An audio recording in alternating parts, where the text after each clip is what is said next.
유진투자증권 명동지점 김영재 부장 전화 연결되어 있습니다. 부장님 안녕하십니까? 네, 안녕하십니까? 자, 국내에 영향을 줄 만한 글로벌 증시 주요 포인트부터 짚어주시죠.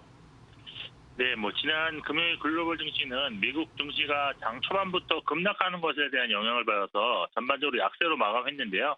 특히 미국 나스닥의 경우 대역 기술주 투매 현상이 반복되면서 장 초반 지수가 5% 하락한 이후 반등이 나오면서 결국 1%대 하락 마감했습니다.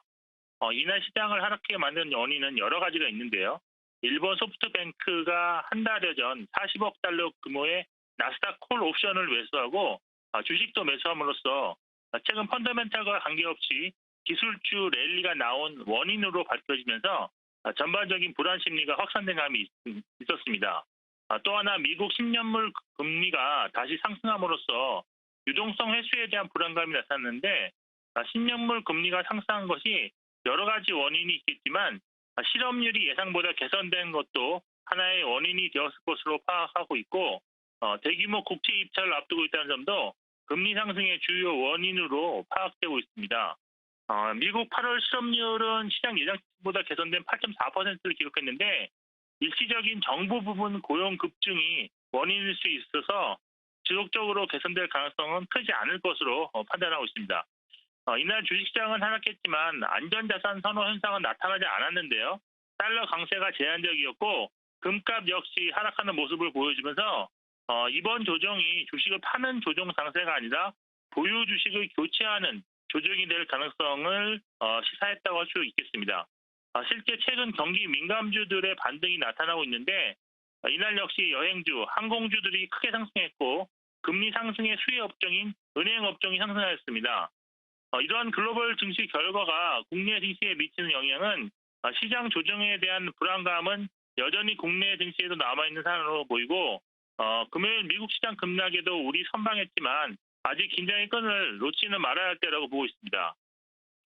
자, 이런 상황에서 오늘 우리 증시 어떻게 움직일 것으로 예상하십니까? 네, 오늘 국내 증시 방향성을 예측해 본다면 일단 글로벌 증시가 하락을 마감했지만 낙폭을 대부분 만회했고 MSCI 한국지수 ETF는 오히려 0.7% 상승 마감했다는 점에서 국내 시장 소폭 플러스권에서 시작할 가능성이 높습니다. 그리고 오후로 갈수록 국내적 요인들이 부각되면서 지난 금요일처럼 우상향 흐름이 나타날 가능성이 높다고 보입니다.